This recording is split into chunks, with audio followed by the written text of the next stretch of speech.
y nos fortalecen. Estos eventos pueden mostrar mucho interés del público y me alegra que estén tan bien organizadas y que hagan algo más que solo promover la copa, ¿no? Porque como estamos viendo, también tenemos arte a través de este tipo de emoción, ¿no? En esta ocasión nos acompañan las ponentes como Amelia Viridiana González Moguel, Nayeli Ortega, Wendy Sánchez, Nidia Rodríguez, Berenice Orcasita, Luz Alicia Villavicencio, Lilia Gómez, Fabiola Orozco, bueno, es la doctora Lilia Gómez. Muy bien, yo las dejo con ustedes, con ellas, y que lo disfruten, que aprendamos todos. Gracias. ¿Ya está? Hola a todas, muchas gracias por estar aquí. Soy Fabiola. ¿Ahora se me escuchan? Sí. Hola a todas, soy Fabiola. Y bueno, nos da mucho gusto que estén acá, que hayan venido a esta convocatoria. Mi tema va a ser la copa menstrual, o sea, yo les voy a dar la introducción. Y bueno, como vieron en el programa, vamos a hacer varias. Queremos englobar todo lo que lleva la copa, que de hecho a todas las que hemos usado la copa y ya somos usuarios de hace años, bueno, pues la verdad es que se los prometo les cambia la vida. Entonces empecemos. La copa menstrual, ¿qué es? Es un dispositivo, ay, es que se me tengo que doblar mucho. Así. Es un dispositivo de silicón grado médico, en su mayoría de las veces. Hay veces en las que es de látex, por decir en el caso de la Hypercup, que es una copa como abuelita que está desde los 1987 está esa copa. Pero en general las copas son así. Son de silicón, tienen diferentes formas.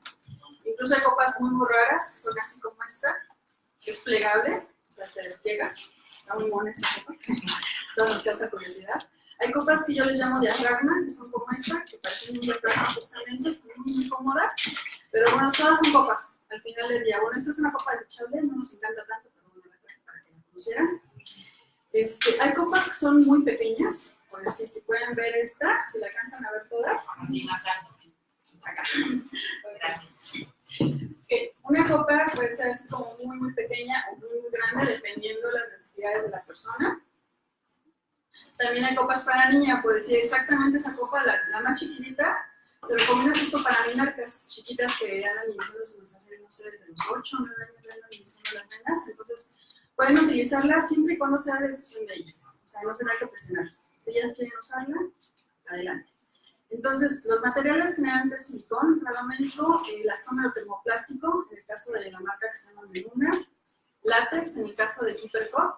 Y de hecho, esa es una pregunta muy común que nos hacen, si son alérgicas al látex, les va a provocar algún problema. La verdad es que no solamente hay una marca que es de látex, que es la de Hypercup, es la copa así como la bolita de las copas, es una copa que antes se me olvidó, perdón.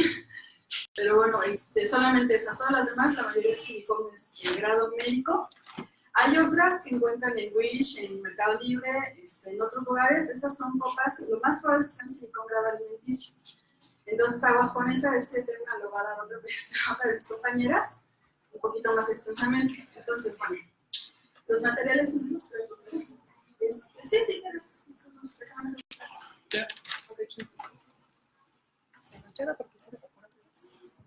¿cómo se pone la copa? La copa es muy sencilla de poner, o sea, ustedes lo que tienen que hacer es tenerla en la mano. Obviamente hay que asegurarnos que tienen las manos limpias. Ya que tienen manos limpias, la copa, cuando ustedes la tengan en las manos, la tienen que esterilizar. Eso sí tiene que poseer un pocillo, pues suficiente agua. La hierven unos 3 minutos más o menos y ya la pueden practicar cómo se inserta y cómo se saca, aunque no estén esos días, ya que no están por, o sea, no los va a estar provocando una resequedad, por ejemplo. La copa, ¿cómo se pone? No se pone como está así aquí ahorita, se dobla. Entonces, hay muchas formas de doblarla. Este es un doblez, el más sencillo, que se llama 7, es doblarla así. La aplastas muy bien y hacia tu cuerpo la insertas. La idea es de que agarres y la metas. Ay, yo que no alcanzo a ver. La idea es que la insertas en la vagina. La insertas y ya nada más la acomodes. Y ahí se queda. O sea, se va a quedar unas horas adentro de tu cuerpo. Esto que vemos por acá es el cervix, el útero siempre está cerradito. No está como en las típicas imágenes que vemos, está partido a la mitad, no. O sea, la copa va a quedar aquí y no se va a perder por ahí en el universo. ¿Ok? Entonces se queda, y de hecho el mismo servicio ya tiene un tope. O sea, ya no hay para dónde más vaya la copa. Por eso precisamente hay que elegir la copa bien, hay que medirse el canal vaginal para ver qué largo de copa nos queda. Porque hay veces que se llaman una copa muy larga y pues les queda un poquito de afuera porque no se midieron antes. O supongamos que se llevan una copa muy cortita y se les sube porque tienen más espacio. Entonces sí hay que tener cuidado en la elección de la copa. Entonces, ya que la insertaron, la copa se la van a dejar unas horas dependiendo de su día, qué tan abundante sea, y ya después eso la van a sacar. Generalmente metemos el dedo, buscamos este cosito que se llama apéndice, le quitamos la succión, porque estas copas hacen una succión leve adentro de ti, le rompes la succión, la sacas con cuidado, yo la hago en un movimiento como zigzag, la vacío en la taza, la enjuago y otra vez. Si no tienes infección no es necesario usar nada más. O sea, realmente está muy limpio, nuestro cuerpo está limpio. Aunque tengamos bacterias por fuera, esas bacterias son nuestras. Entonces nuestro cuerpo se acostumbrará a ellas. Entonces ya que la sacas, la enjuagas, la vuelves a poner. Con esta copa puedes dormir, puedes nadar, lo que quieras. Varias horas, dependiendo de la capacidad. Entonces, un tema importante es lo de la microbiota vaginal, porque muchos creen que les va a cambiar el pH. No te lo cambian, no es como el tampón. Las toallas huelen horrible porque realmente cuando sale el flujo, lo que hace es que, bueno, como que a la hora que sale el flujo de ahí y queda en la toalla, con el calor del cuerpo, como ya no tiene más aireación, pues empieza a oler muy mal. Entonces con la copa no sucede eso, con la copa lo que haces es que tienes la sacas acá, no huele a nada, o sea, la sacas, juegas, tan. Entonces realmente no te la va a cambiar como lo cambiaría, por ejemplo, el tampón sí te reseca, está duro, entonces sí te cambia mucho el pH, por ejemplo. Como les comentaba, pueden dormir, nadar, lo que quieran. Hay chicas que he tenido que hacen yoga, que eso es lo que está ahí, están de cabeza, usan su copa, vuelven a estar otra vez igual, sin ningún problema. ¿Cuál es la ventaja de la copa? Hay muchas ventajas, vamos a estar hablando de las ventajas y ventajas cada una de nosotras. Una de las ventajas es que no hacemos basura, que es el siguiente tema. Y esta basura que no generamos también reditúan que no estás comprando desechables 10 años. O sea, una copa de estas te anda durando unos 10, 15 años con los cuidados apropiados y es una inversión que haces y vale mucho la pena, la verdad. La copa no es un concepto nuevo. La copa es un concepto que ya tiene desde el prototipo primero, el que ven acá, el de color, es un prototipo de 1896, creo. O sea, desde los 1800 ya empezaban con este asunto.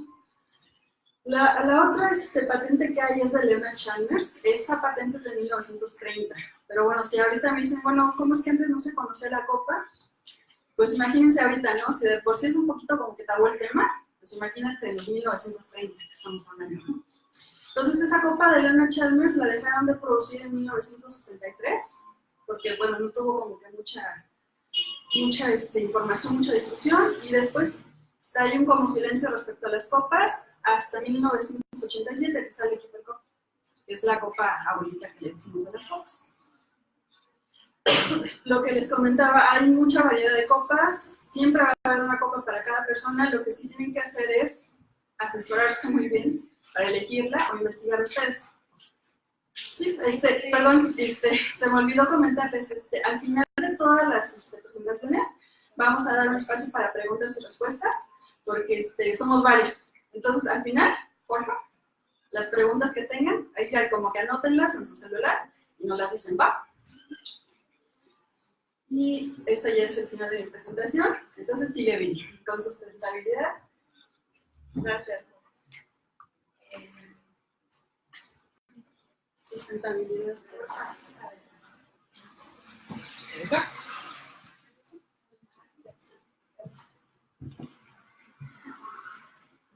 Hola, mucho gusto a todos. Bueno, pues el tema que yo les voy a dar es el enfoque sustentable de la copa más allá de su sentido práctico, pues todas las ventajas que tiene para ayudarnos a reducir basura. La siguiente, por favor.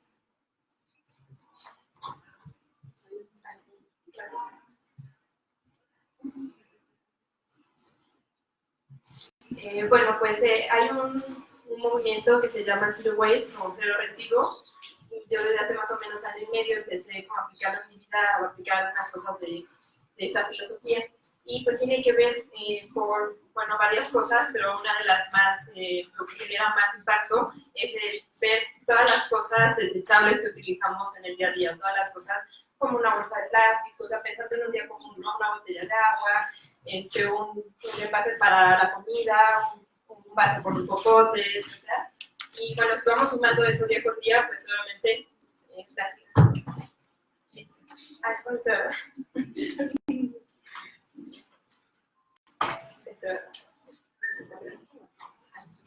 Ajá. Bueno, ese es un cálculo más o menos al año con un envase o dos de cada uno diario. Entonces, si empezamos a sumar eso, pues todos estamos generando un montón de basura que dura años en el planeta, un siglo, y bueno, lo usamos solo unos minutos.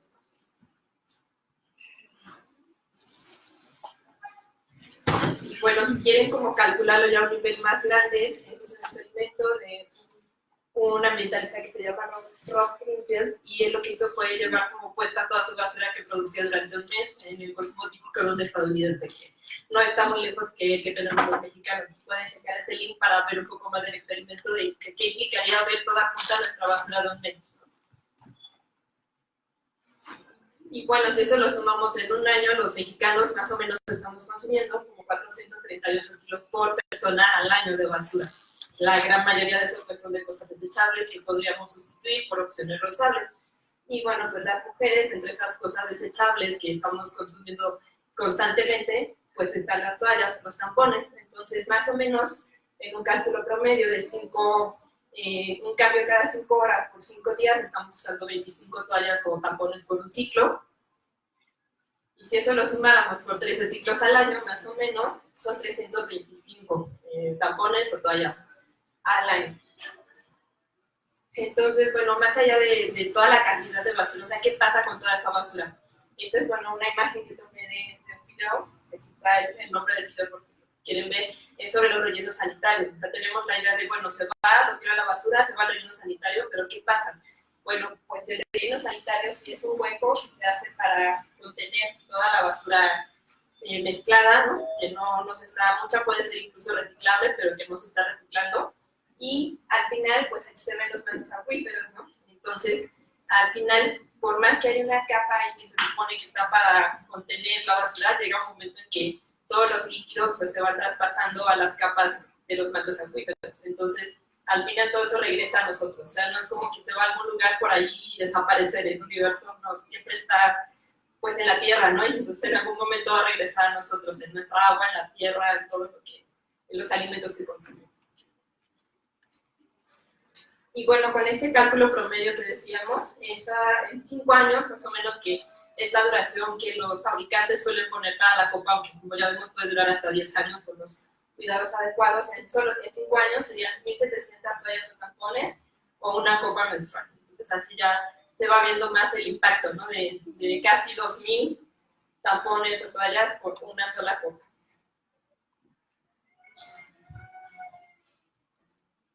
Y serían 1.625 toallas más o menos. Y bueno, si lo calculáramos en peso, pues un paquete de toallas más o menos pesa como 1/4 de kilo, un poquito más. O en un año son 13 paquetes, son como 3,5 kilos. Y en 5 años son casi 20 kilos, ¿no? de todas las toallas o los tampones, que contribuyen a nuestro aporte de basura. Y bueno, pues yo hace muchos años ya que no me paro como en la sección de toallas y tampones del súper, pero bueno, para esta charla me fui a dar una vuelta, me puse a tomarle fotos por allá a los paquetes para ver cuáles son los contenidos declarados en los paquetes, porque también parte de lo que he aprendido en este tiempo es analizar más desde los productos que consumo, qué ingredientes tienen, que sean ingredientes que yo pueda entender y que pueda pronunciar, que no sean más de 5 o 6 ingredientes, que no tenga cosas que ni siquiera sé de dónde vienen, ¿no? Entonces, pues creo que era interesante hacer el ejercicio para ver qué era lo que decían los paquetes de las toallas. Y bueno, para empezar hubo marcas que encontré que no tenían ni siquiera ingredientes, marcas de toallas que no había como tal una lista de como componentes, porque bueno, y después me puse a investigar que no existe una legislación que los obligue a que declaren cuáles son los componentes, porque bueno, como no se comen, pues al parecer no es como algo que debiera ser peligroso para las legislaciones. porque, bueno, se considera que la mucosa vaginal no es tan absorbente como la digestiva, siendo que sí lo es y que debería ser importante. Y bueno, de entre las que sí encontré algunos de los ingredientes que declaran. Bueno, antes de eso, había una marca de pantiprotectores que me llamó la atención, que decía que para estar más limpia y cómoda, usar 3 al día, todos los días. Entonces, nada de pensar en 365 días de 3 pantiprotectores, pues bueno, ya también es bastante más a la cuenta de las tallas de los 5 días. Y bueno, entre los que sí tenían ingredientes, pues los tampones tienen materiales absorbentes, declarados ahí en los ingredientes, compuestos de algodón, de rayón, cubierta de polipropileno y el cordón de rayón, poliéster o algodón. Aquí el tema es que pues no lo declaran, o sea, lo declaran de forma muy general, no declaran ni los blanqueadores, ni todos la procedencia del algodón, si tiene, por ejemplo, glifosfatos, que son los pesticidas que ocupan para el algodón, o sea, todo eso no está ahí, nada más lo ponen algodón. De dónde viene y cómo fue el tratamiento, eso ya no se tiene que especificar ahí. Igual el rayón, que bueno, se utiliza para prendas de vestir, entonces, pues no, lo vemos ahí, tal vez no nos suene como que muy raro porque lo hemos leído en las prendas de vestir, pero bueno, de esa que está dentro de nosotras, pues también es como pensar qué significa eso. Y en el caso de los tampones, pues igual, tienen fibras de rayón, que es también llamado viscosa, tienen el núcleo, que es como la parte absorbente, con esas fibras de rayón, y con celulosa y algodón, y la parte que es como el envolvente que mantiene la forma del tampón, pues tiene poliéster, rayón, polietileno y polipropileno. Entonces, al final, cuando lo retiramos, también esas fibras se quedan en nosotras. Por eso esa relación que hay entre lo que es bueno para el planeta o lo que sería peligroso que estuviera en un desecho sanitario, en un relleno sanitario, porque sería bueno que estuviera dentro de nuestros cuerpos. Igual la toalla con celulosa, polipropileno, aroma de manzanilla. El aroma igual es muy genérico, no se dice de dónde viene ese aroma, que contiene, pero bueno, no son aceites esenciales orgánicos seguramente, son aromatizantes artificiales que igualmente tienen sustancias químicas que si no estarían bien en la tierra, pues tampoco se puede. Y en el caso de la copa, que bueno, pensar cuáles son igual los ingredientes de dónde vienen.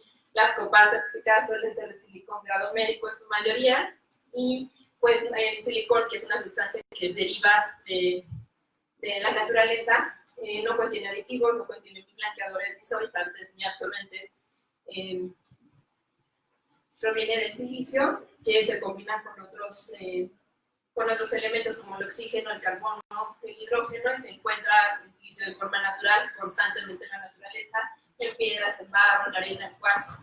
Entonces es un solo material de origen, o sea, no es una mezcla, normalmente las de silicón no es una mezcla de un montón de ingredientes, y pues es un embalaje mínimo. Generalmente vienen en una caja o a lo mejor sí en un empaque plástico, pero es uno para una copa que nos va a durar 5 a 10 años. Y el silicón, de hecho, si se quema, pues más o menos va a generar una sustancia que lo vamos a ver como la arena, porque de hecho la arena contiene silicio. Entonces, al final es un material que se puede reintegrar a la tierra. Y bueno, pues la copa menstrual no es un objeto de consumo. Al final es algo que nos permite, o sea, más allá de estar comprando cada mes, que es generar pues dinero para las empresas que a través de la obsolescencia programada de objetos desechables y de las, o sea, financian las campañas de marketing, pues estamos nosotros gastando dinero y generando basura. Entonces es una opción para hacer lo contrario, ¿no? Para algo que nos va a durar y que nos va a permitir no estar consumiendo cada mes algo que realmente no necesitamos, porque ya es una opción reusable. Y bueno, en general, o sea, por ejemplo, de ese consumo promedio se puede reducir más o menos, en mi caso, como a 25 kilos al mes, ya contando todo lo desechable. Pues, gran parte de eso pues también contribuye a esto, ¿no? Cambiar a una opción reusable para el ciclo menstrual.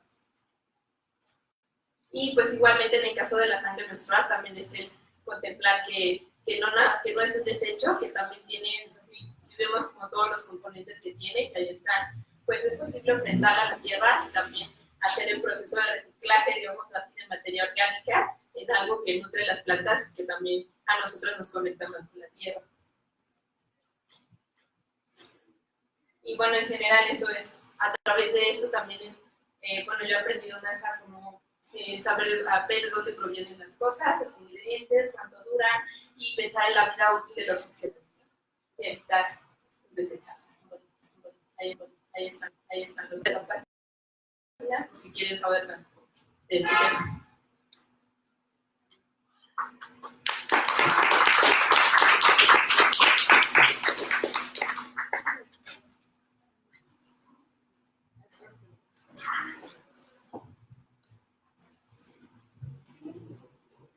Yo me pongo de pie porque soy chaparra. Muchas gracias porque el Museo de la Mujer abre nuevamente sus puertas. Después de casi 2 años de no estar aquí, gracias. Caras conocidas. Bueno, vamos a empezar con este tema, solo que antes quiero pedirles que hagamos un ejercicio. Entonces les voy a pedir, aprovechando que entrando al museo, nos dieron un poquito de gel. Quiero que tienen las manos limpias. No van a hacer nada, vamos a ver. Cierren sus ojos. Solamente unos segundos. Quien tenga bronca con no conectarse y demás, manténganlos aquí. Pero por favor, cierren sus ojos. Ok. Con sus dedos, empiecen a acariciar su cabello, su frente, sus labios de la boca. Si no tienen bronca, toquen el interior de sus labios. Quien diga, ay, tengo las manos cochinas, con su lengua, toquen el interior de sus labios, su cuerpo, su paladar. Ajá, toquen. Respiren profundo. E imagínense, sigan tocando su carita. ¿Cómo era su cara, su suavidad, cuando tenían 2 días de nacidas? 3 años, 12 años, 20 años, 40 años, 60 años. ¿Cómo se imaginan que va a ser su piel y la mucosa de sus labios, de su boca? Respiren profundo. Exhalen, abran sus ojos. ¿Cuál es la finalidad? Primero, que todas las mujeres somos algo diferentes. Depende, por ejemplo, en el caso de lo que les decía ahorita de la mucosa.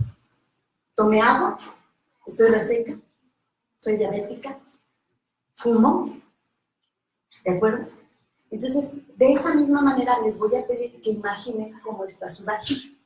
Y que ahora, con esta gran oportunidad que tenemos de reunirnos y de hablar de estos temas, pensando en que años anteriores las mujeres que se reunían eran consideradas brujas. ¿Sí sabían eso, no? En la Santa Inquisición las mujeres estaba prohibidísimo que se reunieran a platicar. Y eran mujeres sabias, que a veces lo que hacían era reunirse y hablar pues, de volarla, ¿no? Y eran quemadas. Imagínense, ahora podemos convocar y estar aquí. Entonces, pues felicidades a ustedes y a quienes nos convocaron por estar aquí. Bueno, entonces, vamos a hablar de la vagina.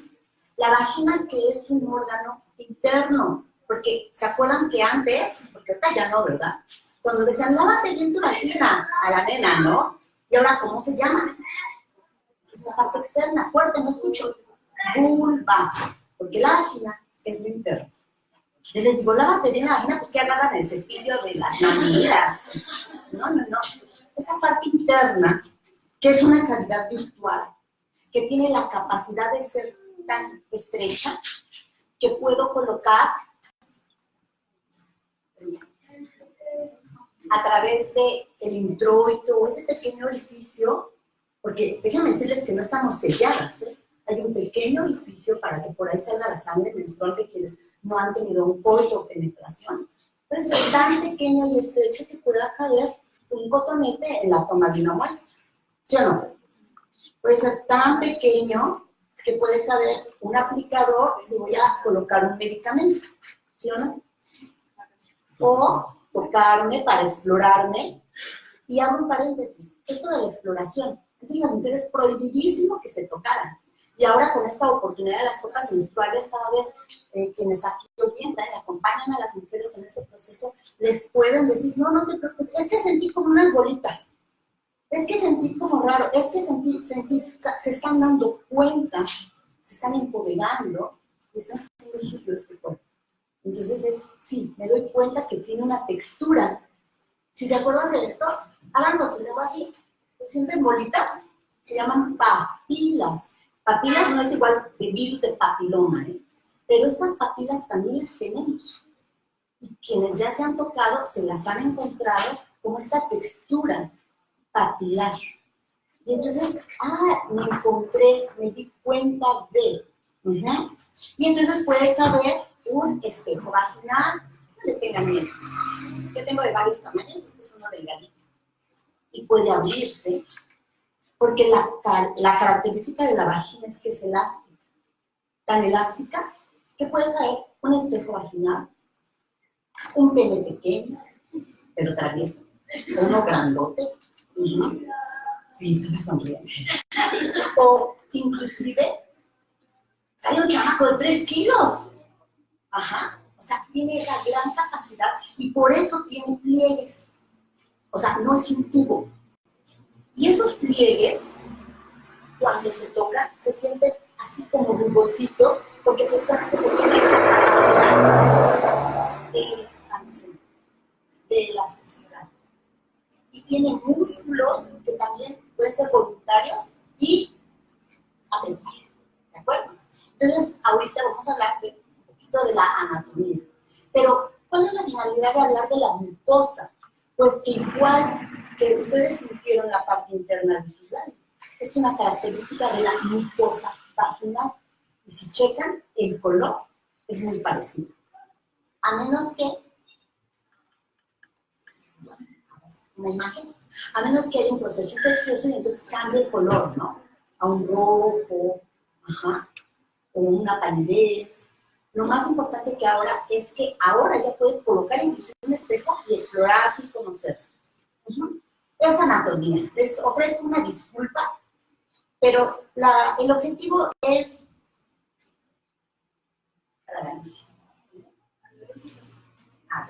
Gracias. El objetivo... ¿Me oye? ¿Así es el micrófono?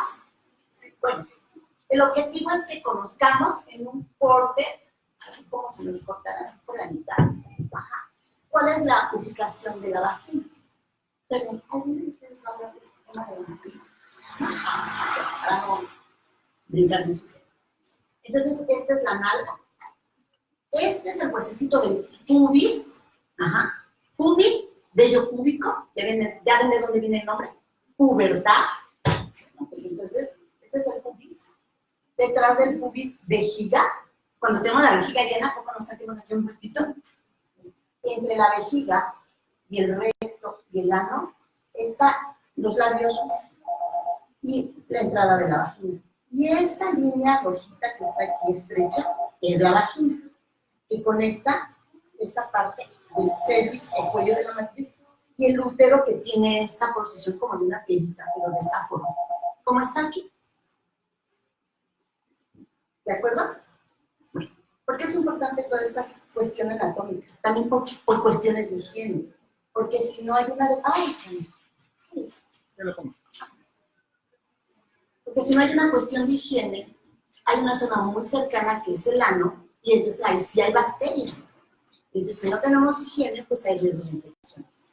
Fabi acaba de comentar algo bien importante, que es el hecho de que nuestra vagina cuenta con una flora que llama normal, no es estéril, de tal manera que también la limpieza excesiva, todos queremos estéril, pero también hace daño.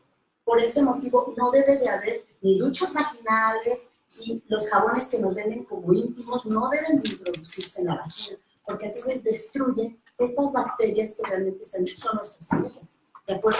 Estas bacterias se llaman bacterias de Rodenrein y bacterias Bacillus casei y Rodenrein, que forman un ácido láctico para mantener un pH adecuado y no permitir que otras bacterias lleguen, nos invadan o que la cándida, que es un honguito que le encanta estar en un ambiente dulce, se prolifere y nos dé ardor, comezón y todas estas cosas extrañas. Entonces, bueno, repetimos, recto, ano, entrada vaginal y uretra.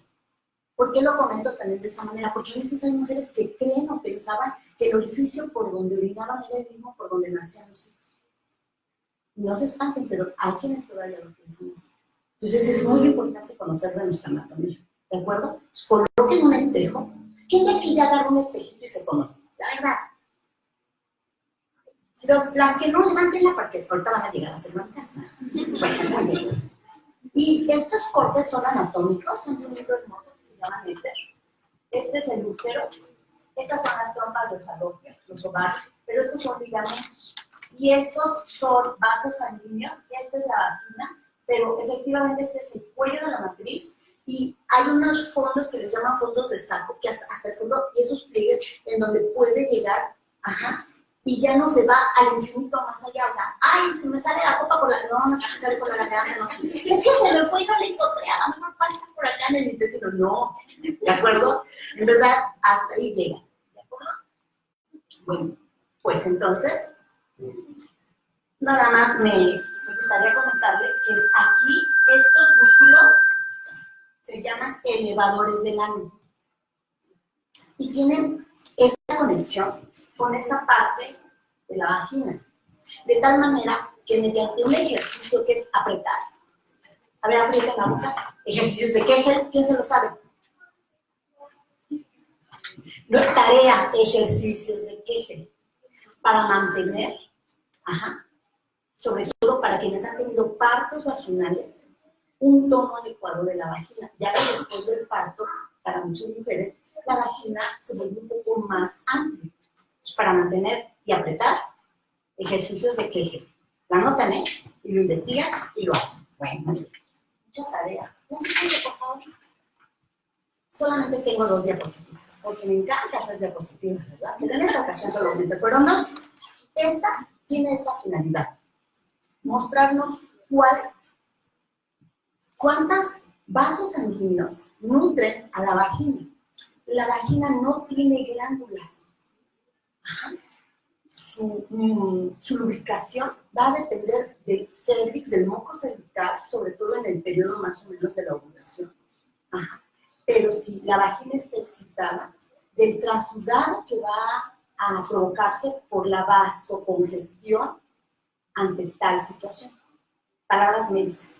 Si me pongo caliente, así como cuando me ruborizo y sudo así bien rico, aunque estas son glándulas sudoríparas, pero la vagina tiene esta capacidad de congestionarse y a través de estos vasos sanguíneos, producir esa humedad, esa lubricación. ¿De acuerdo? Entonces, aquí sí, por favor, quienes fumen, ya no fumen.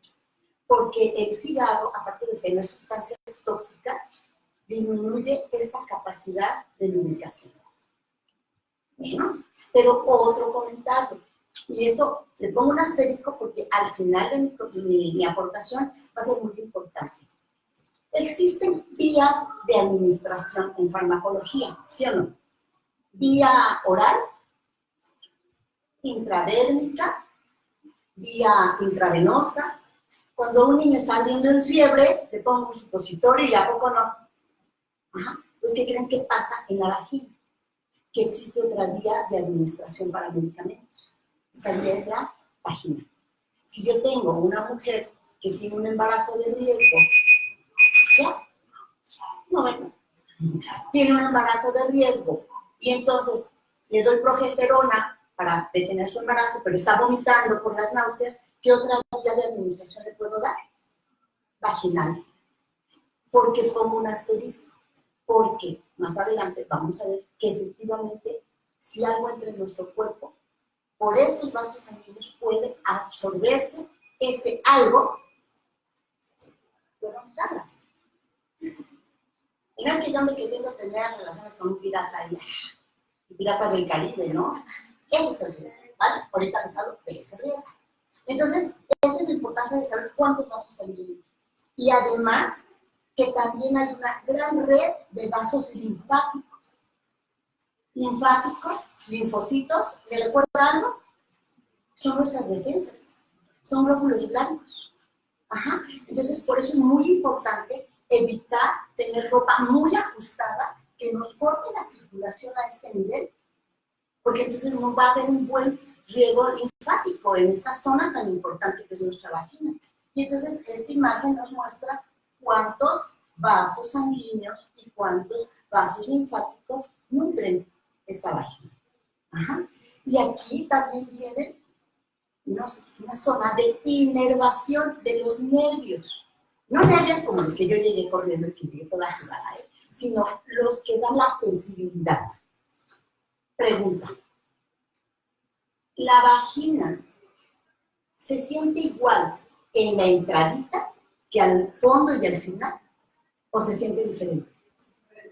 Antes, cuando usábamos los terribles tampones, pensemos que esté en un tampón, y casi se nos salía, ¡ay, eso siento re feo, sí o no! Pero si lo empujábamos, ¡ah, qué alivio! Y esa es otra de las claves para decirnos si la copa está ahí como que mal colocadita, porque la vamos a sentir en la medida que estamos muy cerca de la salida. ¿Cierto o no? Ok, bueno. Entonces, si hablamos de las terminaciones nerviosas, la parte anterior se siente más. Y la parte del fondo, más cerca del cuello de la matriz, tiene pocas terminaciones nerviosas. Si yo agarro de estas copas, pero una que tenga rebaba, esta que tiene rebaba, esta que tiene rebaba, porque es pirata, y la coloco, todo esto me va a causar laceraciones microscópicas, ¿de acuerdo? Pero pues no siento tanto, pues no, porque la estás introduciendo y no sientes, pero hay laceraciones que te están cortando y que te están dando esta oportunidad de que por lo que está formada la pintura de X procedencia, que tiene plomo, arsénico y todas estas sustancias que están prohibidas para algo tan íntimo, entonces, ¿qué va a pasar en tu cuerpo? Lo va a absorber. Por eso son un grave peligro. ¿De acuerdo? Aquí este asterisco es, por eso es importante que todo lo que hagamos, aunque no nos duela, sea con todo el cuidado y amor que merece nuestra vagina. ¿De acuerdo? Respiro. Ya terminé. Muchas gracias.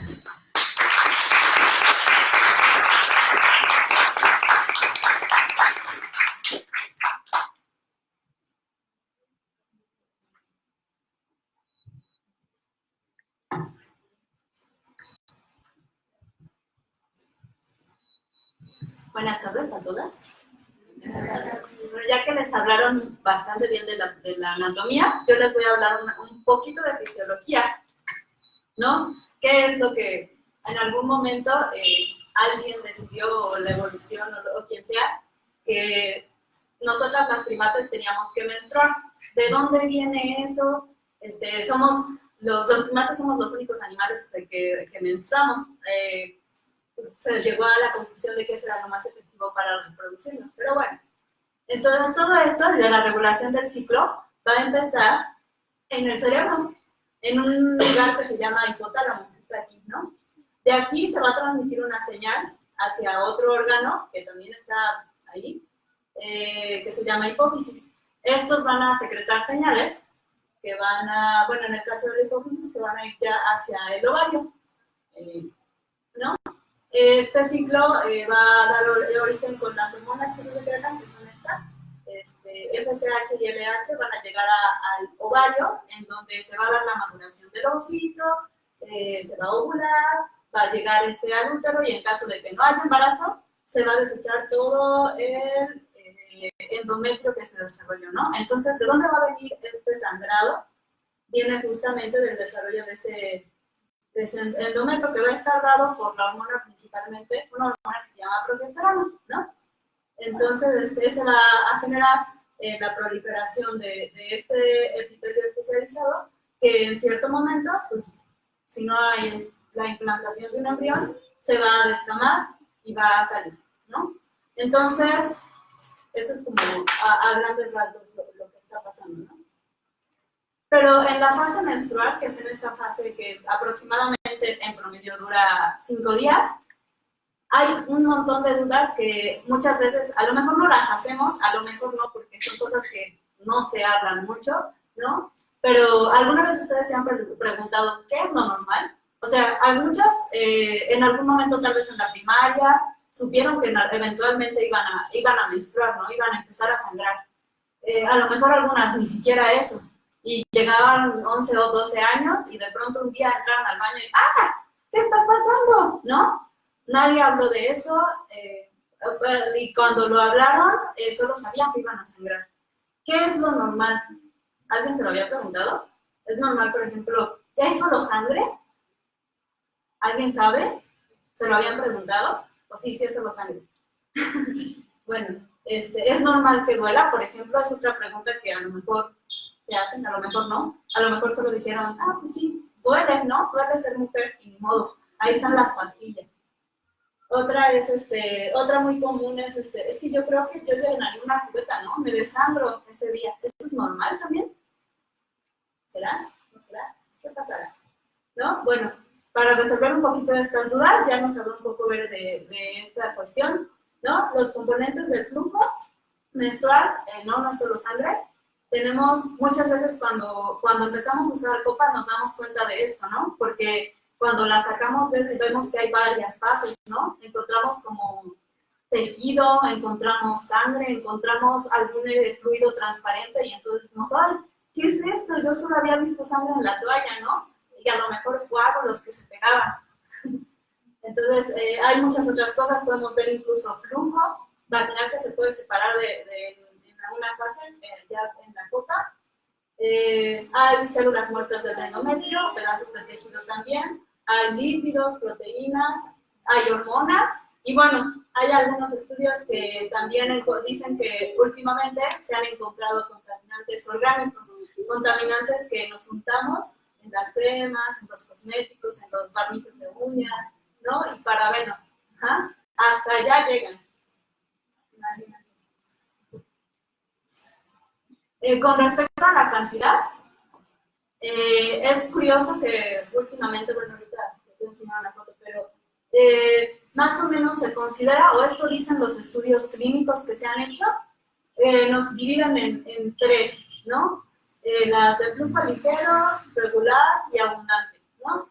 Si dicen, si menstruas de menos o igual a 36.5 mililitros, eres de flujo ligero, hasta de 36.5 a 72.5 eres flujo regular y más de 72.5 ya es abundante, ¿no? Los estudios dicen que más o menos estos son los promedios, de 16 mililitros, 55 y 113 mililitros. Si ustedes sienten que les estoy hablando un poco en chino y no saben cómo, cuánto puede ser esa cantidad, les puse aquí una comparativa, ¿no? Más o menos un flujo ligero sería una cucharada sopera, todos conocen una cucharada sopera, ¿no? Y por ahí ya hay unas caras que dicen, no, ¿cómo que hacen una cucharada sopera si yo veo que la toalla se infla y no sé, y el tampón escurre? Pero bueno, acá, por ejemplo, en flujo regular serían unas 3 cucharadas y un flujo muy abundante, 8 cucharadas. No es una cubeta, más o menos. Entonces, una cosa bien curiosa que se ha visto últimamente, esto lo saqué de un estudio que es de 2011, ¿no? Es un estudio clínico que nos dice eso.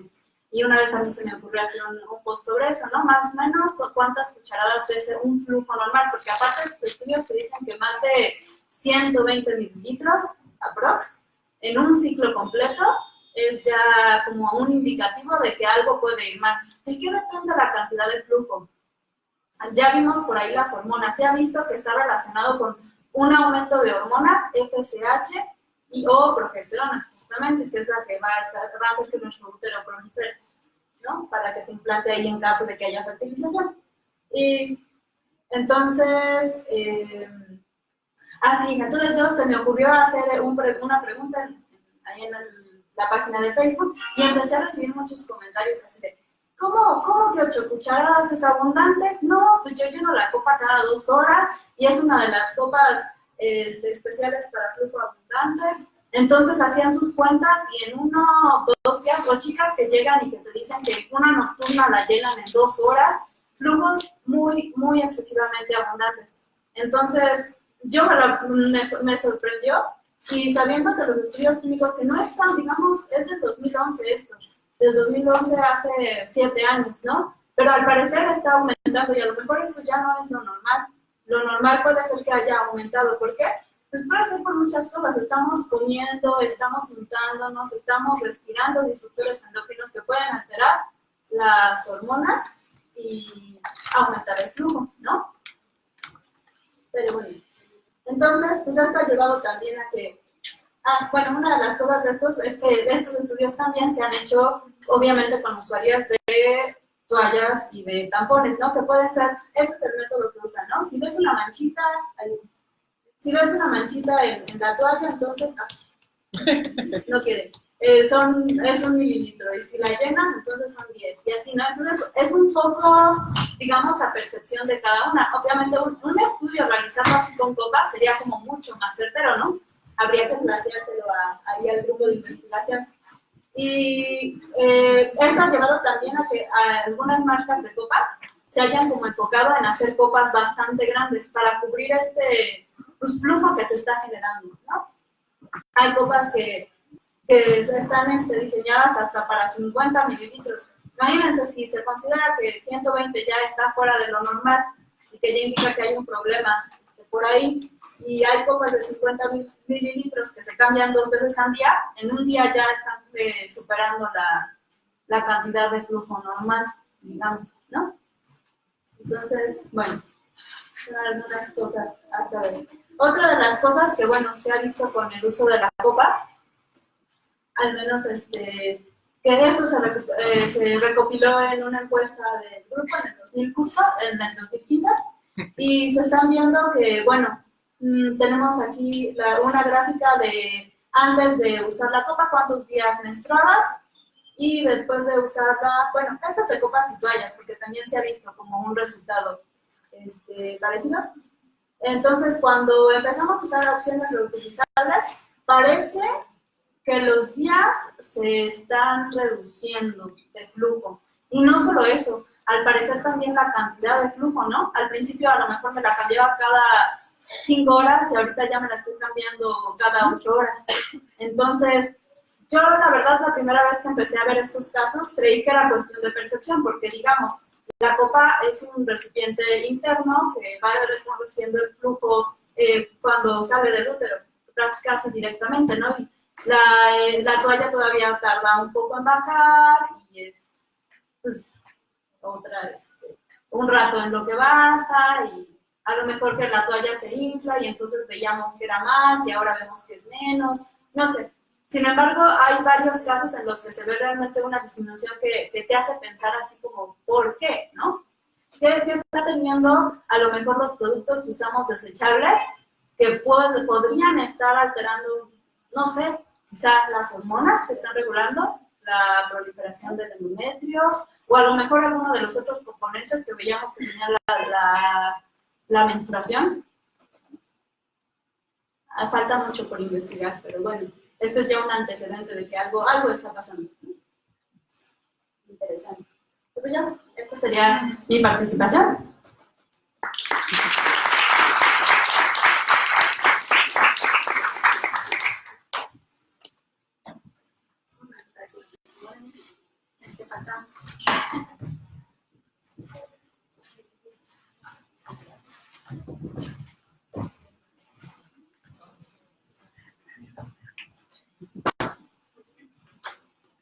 Muchas gracias. Bueno, aquí me oigo. Pues, la parte en que yo les voy a hablar, voy a redondear un poquito lo que ya nos han ido comentando tanto Nayeli, tanto Vivi, tanto Olivia, de la importancia que tiene el hecho de que una copa esté hecha de lo que realmente dice que está hecha, ¿no?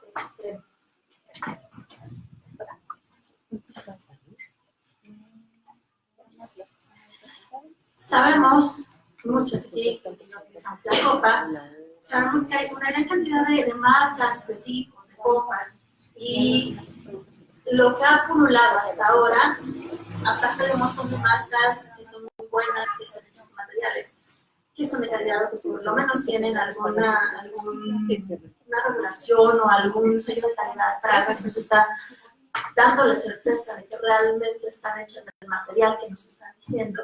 También sabemos que ahora también han pululado en el mercado, pues todas estas, ¿no? Que son las copas piratas, las que están hechas de quién sabe qué, y pues son más baratas, están por todos lados, son muy fáciles de conseguir. Una de las principales defensas que tenemos ante ellas cuando intenta alguna persona decirles, bueno, es que esas copas no son correctas, es bueno, es que son de silicón, ¿no? O sea, es silicón, finalmente, no me va a pasar nada. Pero, ¿qué es el silicón? Hay muchos tipos de silicón. En esta diapositiva solamente les quiero ejemplificar que el silicón es un polímero tan maleable, tan versátil, que se pueden hacer muchísimas cosas con él.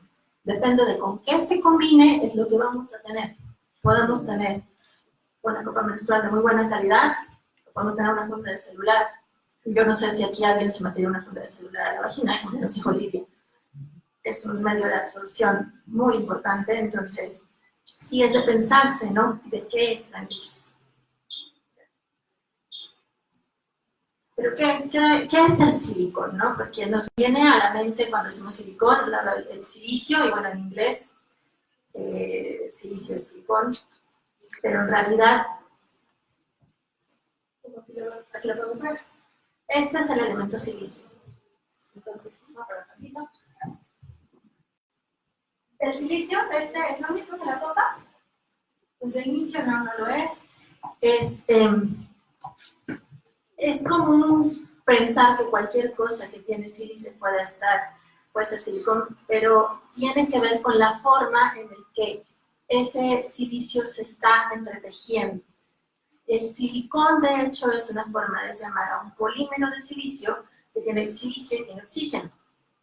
Puede tener algunas otras cosas en su cadena, en su composición, pero básicamente tiene esta estructura central. Dos silicios y un oxígeno. Ese es el núcleo de cualquier polímero que se llame silicón, cualquiera.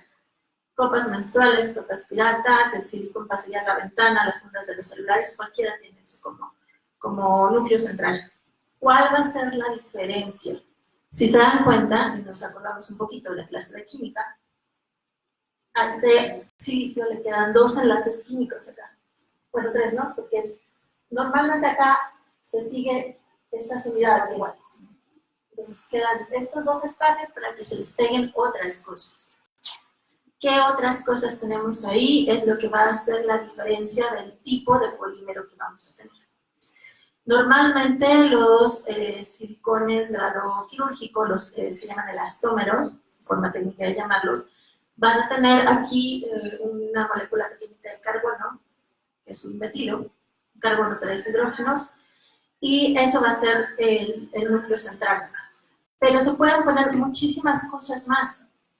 Y dependiendo de con qué los hagamos reaccionar, va a ser la viscosidad del material, el color que puedan tener, la firmeza. O sea, en química se puede jugar con un montón de cosas para modificar estos polímeros y hacerlos como queramos. Más fluidos, más sólidos, más duros, más suaves. Y entonces, ¿qué es una de las primeras cosas que nos dicen las chicas que utilizan las copas piratas? Pues a mí no me ha pasado nada. Ya nos platicó un poquito Lidia, porque pensamos que no nos pasa nada, pero en realidad sí nos puede estar pasando, ¿no? Esta parte de las rebabas que no las sentimos, pero que pueden estar ahí haciéndonos daño. Una de las principales formas en las que se transmite el síndrome del choque tóxico, por ejemplo, es justamente por microlesiones en la área vaginal. Entonces, ¿por qué la copa está menos asociada con el tampón? Pues porque no genera, en teoría, estas microlesiones, a menos que tengas algo que la genere, ¿no? Aparte, aunque no tengas microlesiones, recuerden que la vagina es un medio absorbente y que para hacer estos polímeros tenemos que jugar con otros elementos químicos para hacerlos, dependiendo del tipo de silicón que queramos. el tipo de elemento que queremos. Por ejemplo, aquí les pongo dos de los que se utilizan mucho en industria. Perdón, muy lejos. El ácido bórico se utiliza para darle viscosidad a los polímeros, para hacerlo más suave, hacerlo más duro. El platino se utiliza mucho también como un elemento químico que quizá no quede en el polímero terminado, pero que va a servir como catalizador para hacer estructuras circulares, estructuras poliméricas. Estos dos elementos, si no están correctamente refinados y retirados del polímero, entonces pueden quedar en trazas dentro de los materiales que forman a la copa, que forman al polímero, y si están dentro de una copa, pues para empezar el ácido bórico va a absorber el platino. No sé si ustedes saben que se utilizan terapias con cisplatina, por ejemplo, para tratar cáncer, porque ataca a las células de división. Y no es selectivo, o sea, ataca a todas las células de división, ¿no? Entonces, también estar teniendo un tipo de metales pesados como esos que se estén absorbiendo vía vaginal, pues es de pensarse.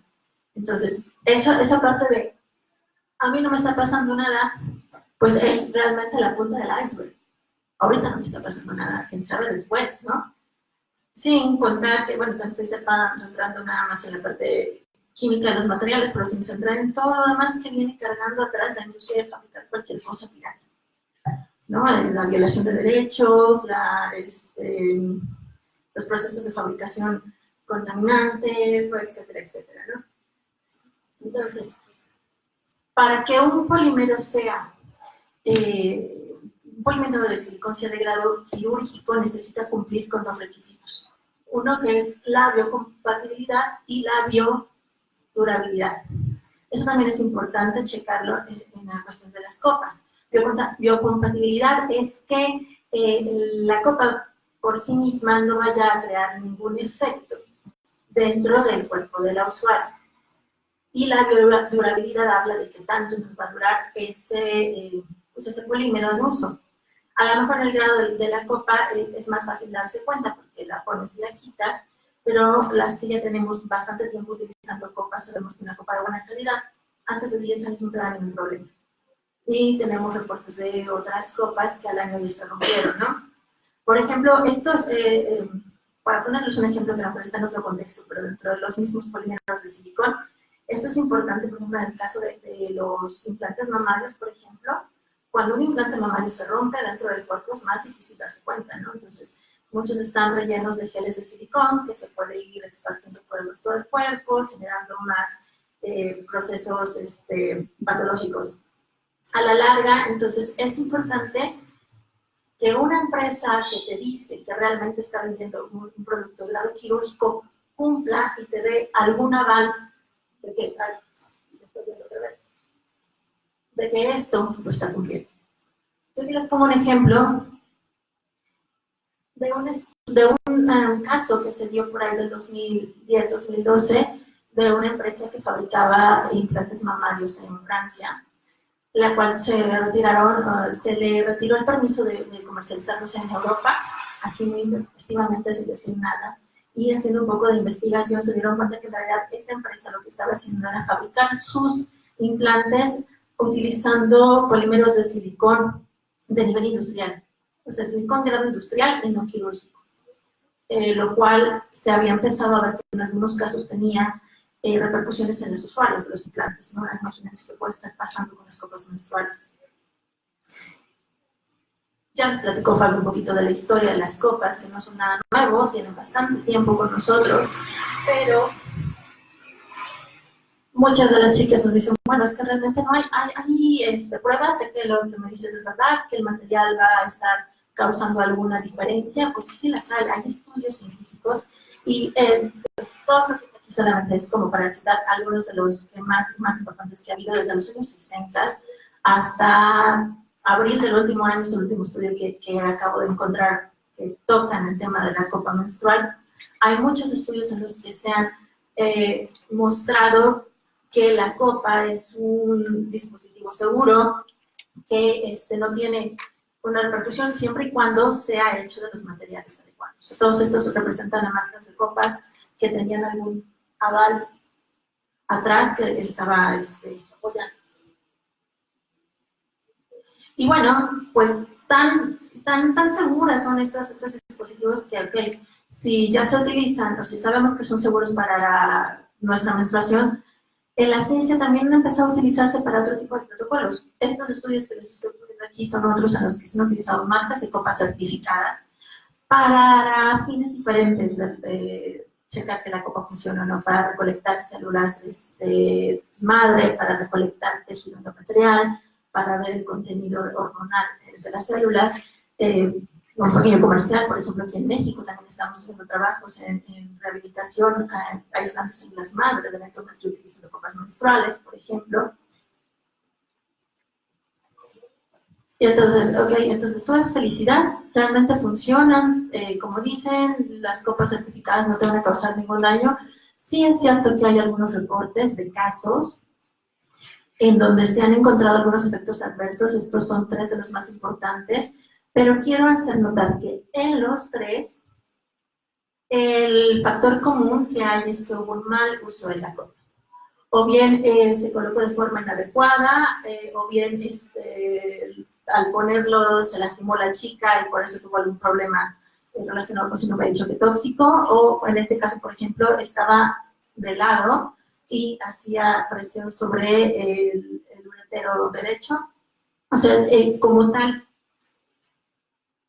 y solamente hay un caso en el que se ha empezado a estudiar si pudiera haber relación de mayor crecimiento bacteriano en las copas o en los tampones. Este es uno de los artículos que apenas salió hace poco, en donde con los métodos que ellos utilizaron encontraron que sí podría en unas copas haber un poquito más de crecimiento de Staphylococcus aureus, que es la bacteria que si pasa por alguna razón ella o la toxina que genera al torrente sanguíneo podría generar síndrome de choque tóxico.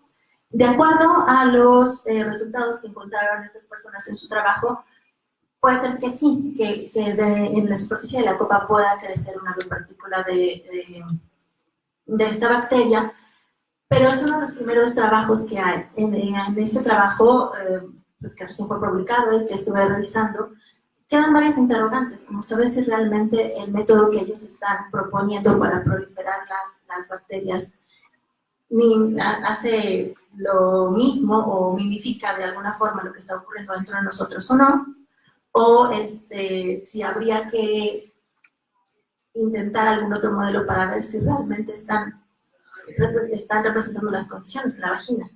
Lo padre de la ciencia es que podemos debatir en esto, o sea que hay una posibilidad de que si las copas no están bien lavadas, no están bien utilizadas, sí puedan crecer más bacterias, pero nuevamente regresamos a lo mismo. O sea, con una copa que es de material confiable, que está correctamente utilizada, que está correctamente lavada, esterilizada o higienizada y nosotros tenemos un manejo adecuado, no tendría por qué haber un mayor riesgo a tener ningún otro padecimiento. Entonces, bueno, hasta aquí vamos a dejarlo, porque ya me pasé un poquito del tiempo. Hay muchísimo que hablar de eso, solamente quiero dejar bien en claro, es importantísimo asegurarnos de que el material sea realmente el adecuado.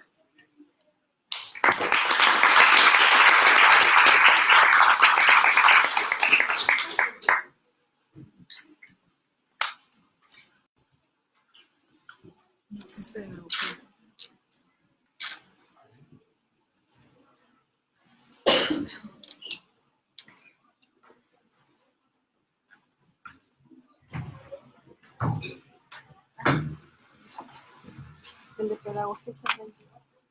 ¿Cómo se llama?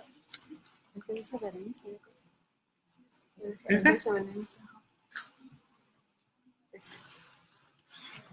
Bueno, pues buenas tardes a todos. Voy a tratar de ser breve también como mis compañeros. Y antes de iniciar, bueno, no sé si me escuchan así. ¿Me escuchan bien? Sí, más o menos. ¿Más o menos?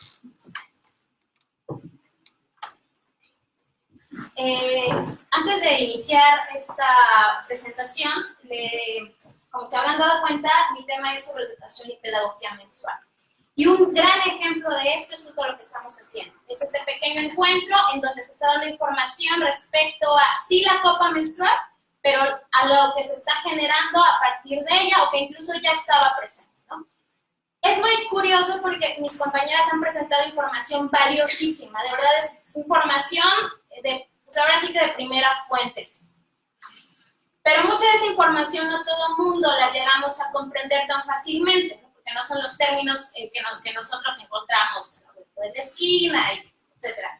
Entonces, justamente la educación, en este caso la pedagogía menstrual, lo que va a tratar de hacer es que ese tipo de información pueda llegar en diferentes contextos con la mayor facilidad posible y de que sea mucho más agradable y mucho más comprensible para pues, toda la sociedad o todos los contextos a que lo referimos.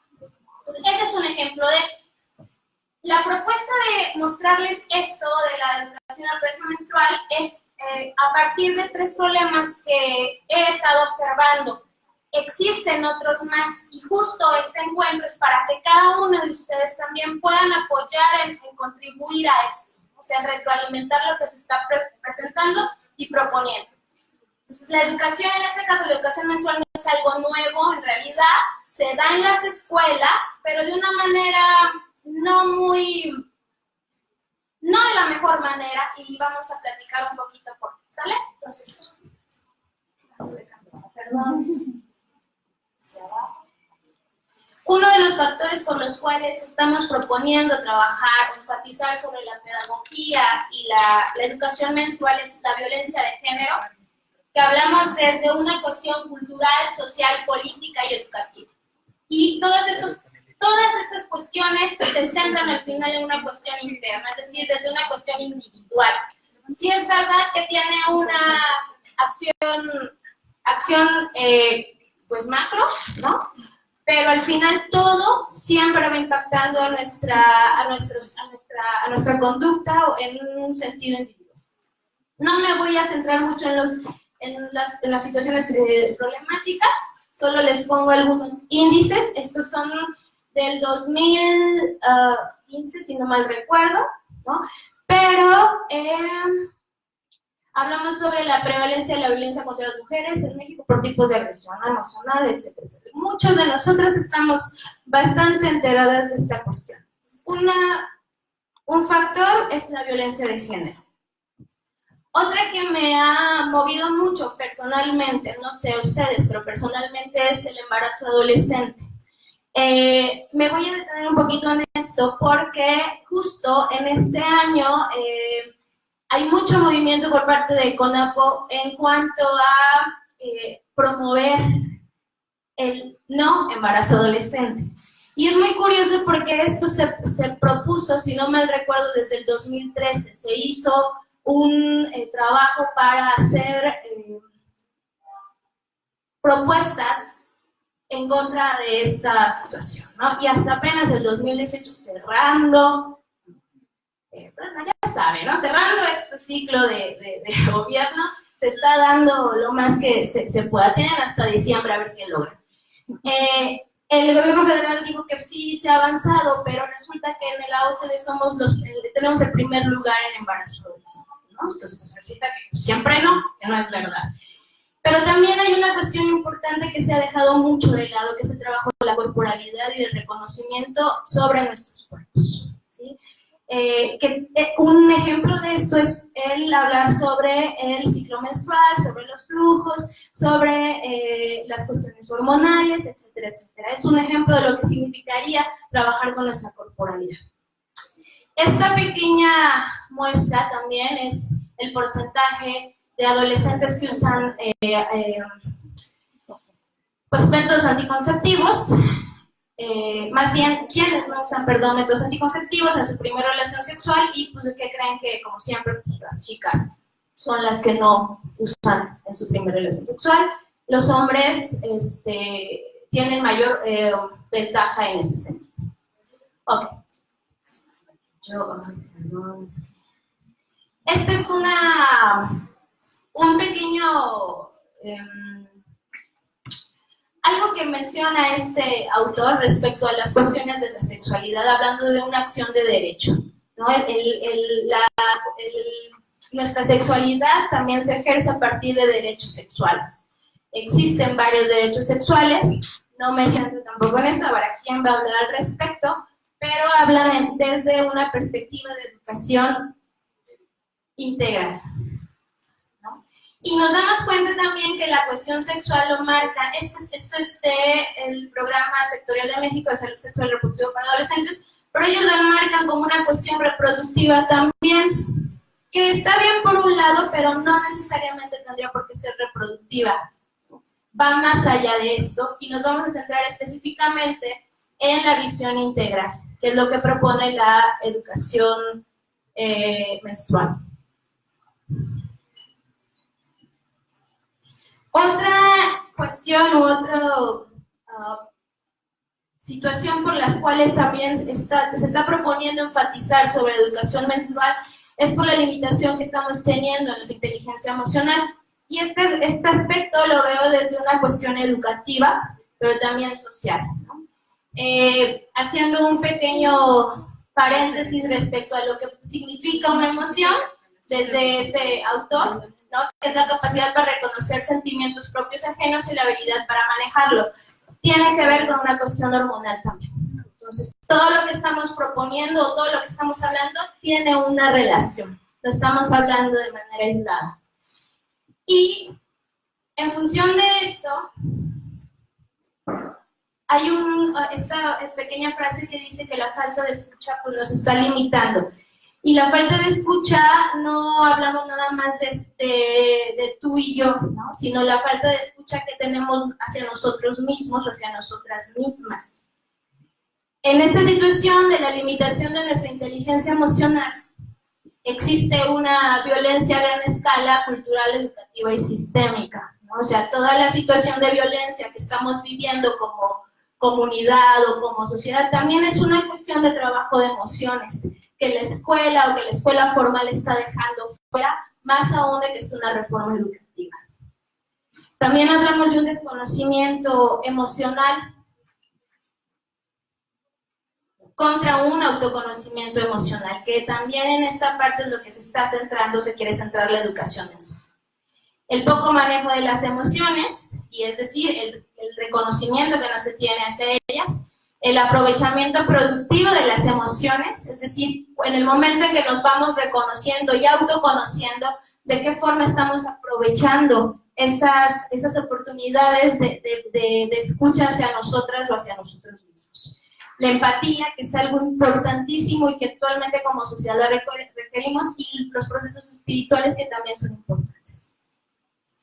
Bueno, ya centrándome en la educación menstrual, a partir de esos tres aspectos que se sugieren como una situación de problema, que insisto, pueden ser aún más, y hay listas larguísimas, pero hablando desde la educación menstrual, nos damos cuenta que existen los miedos y tabús para hablar y reconocer y cuidar nuestros cuerpos, los estigmas, y que la educación formal no contribuye al autoconocimiento. La educación menstrual, como les decía, están dentro de las instituciones educativas, pero lo trabajan como una situación meramente reproductiva. Es una generalización de los cuerpos, y nuestros cuerpos pues, no son iguales. Entonces, requiere otra metodología para trabajar sobre esto. Y una autora que me agrada mucho, que es española, Ana Salvia, propone esto sobre lo que es educación menstrual. No hay una definición de lo que es educación menstrual, ¿no? Pero es una idea de lo que se pudiera trabajar.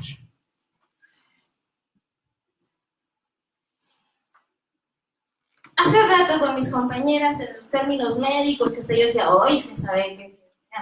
Tantito, déjame recordar mis clases de química un poco. Pues la pedagogía menstrual nos puede aportar esa facilidad, ¿no? Y esa ventaja. Trabaja desde el momento en el que va adaptando esa información a los niños o a las niñas, ¿no? A los adolescentes, las adolescentes, o a las mujeres y a los hombres, o sea, dependiendo de lo que vaya trabajando sobre sus necesidades. Esta es una pequeña foto de uno de los talleres en los que se trabajó con niñas. Entonces me pareció muy curiosa ponerla, ¿no? Porque además justo la pedagogía, en su afán de poder adaptar metodologías y demás, pues la idea también de crear formas o métodos para representar cosas mucho más amigables, pero que nos representan también, ¿no? Entonces, es también algo que está presente. Y de manera muy general, en cuanto a la intervención de la educación menstrual que me gustaría proponer, tiene que ver con 4 aspectos principalmente, ¿no? Que es la transversalidad de disciplinas, ¿qué es lo que estamos haciendo nosotros? O sea, cada una conoce cierto tema, pero se está compartiendo para conformar, ¿no? Algo que está relacionado a una herramienta para gestionar nuestra menstruación.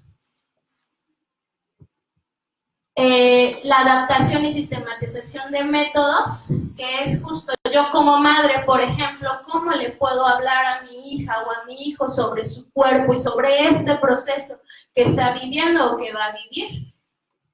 La colectividad, que tiene que ver las educadoras menstruales, las madres, los padres, y la inserción de niños u hombres a este proceso, que también es muy importante. No me va a dar tiempo, pero estaría bueno después platicar, porque cada uno de nosotros estamos interviniendo en este proceso educativo de muchas formas. Y la lectura corporal, es decir, sobre nuestros cuerpos. Y aquí es, por ejemplo, las maneras diversas de gestionar el sangrado, la organización que estamos teniendo en función de conocer el ciclo menstrual y la comprensión y adaptación del mismo. Y todo este proceso personalmente ha sido a partir del uso de la copa menstrual. Es algo muy chistoso porque a partir de este uso se ha generado, o personalmente ha generado, cambios también de conciencia que han beneficiado a proponer otras formas, otros métodos educativos que van mucho más allá del conocimiento, sino implica otro acercamiento. Y bueno, aquí puse como activistas menstruales, ese término me gusta mucho para todas aquellas que estamos participando en esto, podemos hacer esta construcción de ideas. Y bueno, aquí puse,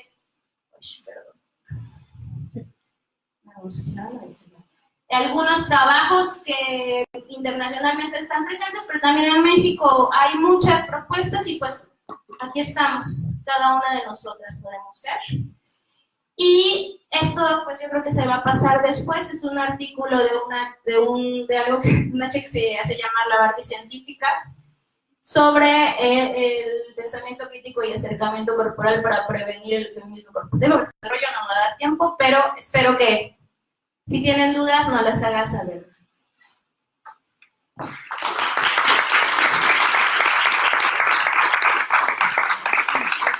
se refiere a que si nos conocieron por el evento de Facebook, en ese mismo evento les vamos a compartir bibliografía ya extensa de todos los temas que dimos, porque sabemos que fue muy poquito tiempo. Entonces, para quien quiera indagar más, lo va a poder hacer en el evento, ¿ok? Y ahora sigue Wendy, y nos va a hablar de la parte legal, de la parte de la alerta sanitaria de COFEPRIS sobre la copa menstrual. Muy bien, buenas tardes. Estoy muy contenta de estar aquí ante la invitación, bueno, de las compañeras y de que existan estas iniciativas, ¿no? Muy interesantes para el conocimiento y el autoconocimiento. Bueno, antes de hablar del tema legal, porque a veces cuando escuchamos abogados decimos que flojera, la verdad, les voy a comentar dos cosas, dos teorías, ¿no?, que manejamos en derecho, que es el derecho positivo y la sociología del derecho, ¿no? El derecho positivo nos enfoca o nos centra en las leyes y todo mandato de la autoridad legalmente reconocida, ¿no? Y la sociología del derecho es todos aquellos procedimientos o todos aquellos acontecimientos históricos en épocas, en lugares determinados, que determinan el contenido de las leyes. Es decir, la realidad histórica es la que va a determinar las leyes, las reformas, y a la vez estas leyes van a causar un impacto en la sociedad donde se generan nuevos fenómenos que hacen que las leyes se vuelvan a reformar. Entonces estamos en constante retroalimentación. Lo que yo quiero exponer y lo que quiero pues que quede aquí como mi aportación es ver la vertiente de la sociología jurídica, el impacto social que está teniendo la alerta de la COFEPRIS y lo que podemos hacer al respecto. Porque pareciera ser que dice, bueno, pues la autoridad y son los que determinan las cosas y nosotros no podemos hacer nada, podemos hacer mucho. Entonces, está bien. Bueno, ya mis compañeras de la mesa han hablado sobre la copa menstrual, sobre el ciclo menstrual desde diferentes perspectivas, la biológica, la educativa, ¿no? Incluso, bueno, la cuestión de los materiales, todo eso que están aportando forman parte de la contracultura menstrual, que es un término que implanta una antropóloga española que se llama Mirenquillo. ¿Y qué es la contracultura menstrual? ¿Es lo mismo o tiene que ver con lo que exponía Berenice acerca de la educación, la pedagogía menstrual?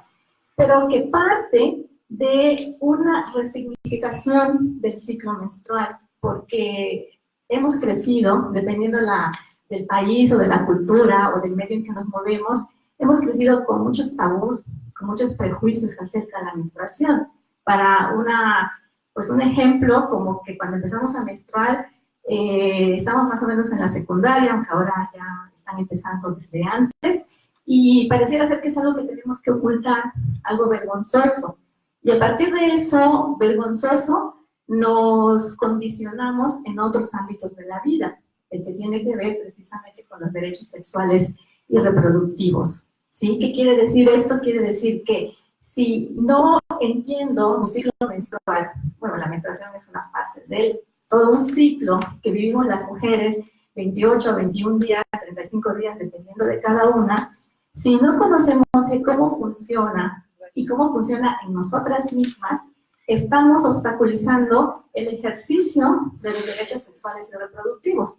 Porque me van a decir, bueno, ¿y qué tiene que ver la menstruación? Si la menstruación es para que significa que no hay una concepción. Sí, pero para que lleguemos a esa no concepción, tenemos que conocer el ciclo completo. Y se puede hacer a través de un proceso de observación constante, de autoaprendizaje, y bueno, apoyarnos, ya Berenice nos decía algunas obras donde podemos encontrar mucha información, y llegar al punto de la libertad sexual, ¿no? La confianza en nosotras mismas, de saber en qué momento estamos en nuestro ciclo, e incluso sin auxilio de métodos de diferente tipo, podamos evitar o procurar el embarazo, ¿no? Entonces, eso sería la libertad, sería ejercer esos derechos sexuales y reproductivos, que es un tema pendiente, sobre todo en México. ¿Por qué? Porque hace falta precisamente una educación, la educación genérica, que nos cuentan la historia del ciclo de 28 días, y que si tú no eres de 28 días, eres irregular o anormal, ya eso nos está condicionando y nos está evitando conocernos a nosotras mismas. Entonces, podemos ver que a partir de la teoría, ¿no?, o del reconocimiento que el Estado hace de los derechos sexuales y reproductivos, nosotros tenemos que tomar también esa responsabilidad, de no esperar a que la autoridad venga a darnos pláticas que son muy genéricas y que lo único que hacen en muchas ocasiones es decir, a ver, ¿cuántos fueron a tu plática? Pues 30, ¿no? 50. Y mientras más personas yo ponga en mi informe, pues eso ya es el éxito. ¿Y cuál es la calidad de esa plática? ¿Cuál es la calidad de esa información? Y sobre todo, ¿qué impacto está teniendo en la gente, ¿no? Entonces, bueno, aquí vemos entonces que la educación nos lleva también al ejercicio adecuado de los derechos, porque a veces dicen, ¿qué tiene que ver una cosa con la otra? No, pues una cosa lleva a la otra precisamente. Y de ahí, pues vamos a un tema que ha causado mucha controversia, muchas dudas y muchas inquietudes, que está ligado precisamente a lo que les decía anteriormente, la falta de información, la falta de conocimiento. Si bien la copa menstrual ha sido un dispositivo que tiene mucho tiempo, como ya lo han señalado en intervenciones anteriores, pues mucha gente no la conoce. Yo la conocí hace unos 7 años, y al igual creo que las que estamos participando en la mesa nos ha cambiado la vida, totalmente. Aparte que nos cambia la vida en el sentido práctico, nos lleva a ese autoconocimiento, ¿no? El dejar, por ejemplo, de tomar anticonceptivos o el dejar de sufrir cólicos menstruales tiene que ver con ese proceso de aprendizaje, de conocerse, de tocarse, de sentirse y de saberse. Entonces aquí nos causa precisamente esta inquietud que la COFEPRIS, bueno, ¿no? Emite una alerta diciendo de que la copa menstrual es un dispositivo que tiene una dudosa procedencia, que los materiales todavía no están completamente comprobados, analizados, y que se prohíba su uso. Bueno, tanto como uso no se dice, pero si no dicen se prohíbe la importación, la comercialización, la distribución, entonces ¿cómo va a llegar a las usuarias o a las posibles usuarias? Entonces de ahí cabe decir que esta alerta viene de la historia de una chica, bueno, se llama Mari Carmen, así nada más, que dijo que informó a la COFEPRIS que usó una copa menstrual que le causó muchos daños, ¿no? Entonces, que porque el material estaba sospechoso, que se le hizo dudoso, que no se vendiera en una tienda establecida, sino que llegó una chica y le dijo, vamos a vernos en tal lugar y ahí te la vendo, ¿no? Y que además, bueno, al intentar ponérsela, se lastimó. Obviamente, esto quiere decir que necesita de un proceso de aprendizaje. La copa no la usas y a la primera ya lo logré. Tiene una curva de aprendizaje que es diferente en cada una. Algunas sí pasa que tienen la suerte que a la primera, ahí empieza la historia de amor, ¿no? A otras les lleva más tiempo, pero esas son las cosas que necesitamos saber. Y el hecho de que la COFEPRIS nos diga, ya, no puedes usar la copa menstrual está prohibida, nos evita o nos corta precisamente ese proceso, ¿no? Entonces el problema es que hay una falta de certeza jurídica. ¿Qué quiere decir esto?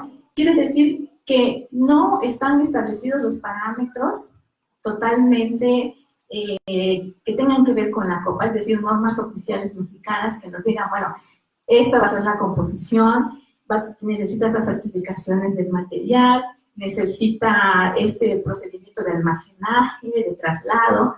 Todavía no existe esa normatividad y que viene, bueno, y que realmente es un poco preocupante porque en otros países ya tenemos esa certeza, ¿no? Entonces, de hecho, podemos hacer un ejercicio que llamamos derecho comparado, de ver cómo se está legislando la copa en otros países y poder tomar lo que nos sirve, obviamente con las adaptaciones a nuestro entorno. Pero mientras no exista, solo dice la COFEPRIS, bueno, hay una prohibición en la primera alerta. Después, un año después, en febrero de 2017, emite una actualización de la alerta, que es muy curiosa, ¿no? Como me decía un profesor, es muy simpática, porque dice, la copa se sigue prohibiendo, requiere registro sanitario, hasta ahí vamos bien. Pero después dice, pero ya tenemos una marca que obtuvo su registro sanitario. Sin embargo, todavía no tenemos los lineamientos para el registro sanitario. Entonces ahí no entiendo qué pasa. Si todavía no están los lineamientos y que en febrero de 2017 la COFEPRIS prometió que los iba a publicar en unos meses, bueno, ¿a qué fecha estamos? Y todavía no se ha publicado. Y han pasado no solo unos meses, ha pasado más de un año. Entonces, esa falta de certeza jurídica nos lleva a otra intervención en los derechos de la persona, es decir, los derechos al libre desarrollo de la personalidad. ¿Qué significa esto? Significa que la persona puede optar por lo que más le guste o lo que más le convenga para su desarrollo personal. Si yo creo que la copa menstrual es lo que necesito usar para gestionar mi sangre menstrual y ya no quiero usar toallas o tampones desechables, lo puedo hacer. Pero si en el mercado no me da la opción, entonces, ¿cómo voy yo a desarrollar eso, ¿no? A ejercer este derecho? Uno. Y dos, con la alerta, que es tan genérica, tan general, no se hace la diferenciación entre las copas certificadas y las copas pirata, y entonces pareciera ser que todas están en el mismo costalito y ya mucha gente le tiene miedo a todas las copas. Entonces es una falta de información que también tiene que ver con el libre mercado. Porque si ponemos, dice COFEPRIS, una sola marca ya tiene su registro. Entonces quiere decir que la única que legalmente puedo adquirir es esa marca. ¿Y qué tal si es lo que no la quiero comprar o no me queda? Porque no todas las copas, como pueden ver aquí, les quedan a todas. Entonces, ahí ya me están cortando otra vez mis derechos sexuales y reproductivos, mi derecho al libre desarrollo de la personalidad y también en cuestiones económicas se está obstaculizando la libre competencia. Que eso, bueno, ya es un problema, una cuestión empresarial y que no estoy hablando de las grandes empresas únicamente, estoy hablando también de las empresas que podemos llamar alternativas y las distribuidoras que hacen un trabajo muy importante y muy difícil para poder comercializar el producto y acercarnos a este autoconocimiento. Entonces, ya me queda poco tiempo, ya me sonaron ahí la alarma. ¿Qué es lo que podemos hacer? Porque como abogados decimos, bueno, si es lo que está en la ley, pues vamos a esperarnos. Sin embargo, me parece que hay dos opciones que podemos hacer a partir del posicionamiento político del cuerpo. ¿Qué significa esto? Que yo tomo la responsabilidad de autoconocerme, de conocerme, de gestionar mi cuerpo, y a partir de eso, como sé qué es lo que quiero y lo que necesito, en la primera opción, que es en la que estamos, hablar de una resistencia. ¿Qué quiere decir? De exigirle a las autoridades, ¿saben qué? No tenemos una certeza jurídica. Tenemos que crear un marco legal en el que podamos saber qué podemos hacer, ¿no? Y esta es una resistencia porque, ¿qué quiere decir lo que les decía hace rato de la sociología jurídica? Que nosotros, en un movimiento, podemos incidir en las transformaciones legales. Y grandes transformaciones legales, por ejemplo, las que están ahorita, los matrimonios entre personas del mismo sexo, por ejemplo, la despenalización del aborto, vienen a partir de resistencias, vienen a partir de movimientos en donde la gente reclama sus derechos. Entonces nosotros podemos hacer lo mismo. Y bueno, después, cuando cumplamos ese objetivo, que esperamos que lo cumplamos pronto, no nos quedamos ahí y ya terminamos, ¿no? Después tenemos que asumir con responsabilidad las características de ese marco legal. Si hay que tramitar un registro sanitario con sus características, con su certeza, pues lo vamos a hacer. Si tenemos que tramitar permisos para vender, para distribuir, lo vamos a hacer. Eso no es ningún problema. El problema es que nos dé el marco para hacerlo. Entonces, lo ideal es pasar de la resistencia a la responsabilidad. Y con eso termino mi aportación. Gracias.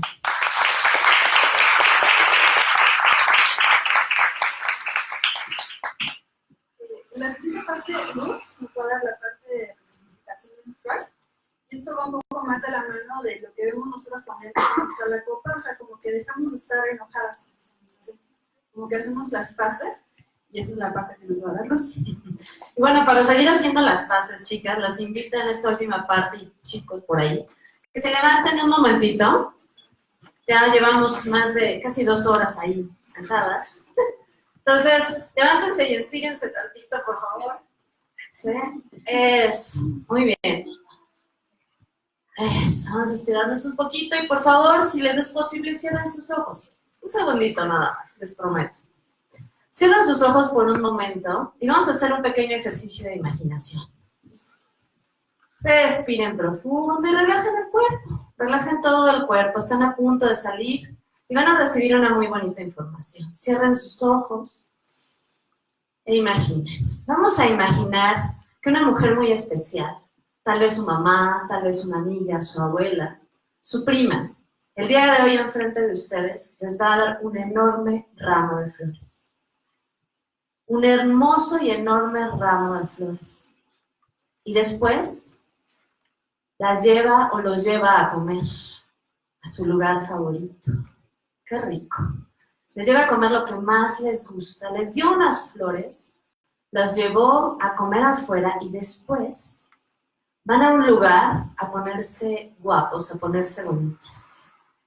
Van y llegan con un masculino, con papá, con mamá, con pareja, con hermano, y empieza a ataviarlos y a ataviarlas con plata, con joyería, con símbolos hermosos. Les hace su primera perforación, tal vez, o sus primeros hoyos en las orejas. Y después de eso van con sus amigas, primas, hermanas, hermanos, y van también a comprar algo que siga decorándolas o decorándolos. O un material que les ayude en su trabajo, una cámara, un lienzo de pintura. Y después de ahí, todas juntas se van a una asamblea. Una asamblea en donde les dan la bienvenida. Bienvenidas, bienvenidos al círculo femenino. Todas aquí somos iguales. Todas lloramos, reímos, a veces nos va mal, pero estamos juntas. Y sientes cómo estamos juntas el día de hoy. Cada una de las que vino el día de hoy a reunirse, la que conectó con esta experiencia y quiso saber qué es. Has tenido un día de celebración. Respira profundo y quédate con este momento de celebración. Disfrútalo y cuando te sientas lista o listo, abre tus ojos y vuelve a acompañarnos en este lugar. Por favor, si se pueden sentar. Este pequeño espacio que nos hemos dado es para que nos demos cuenta de la diferencia que existe si empezamos algo lindo o no.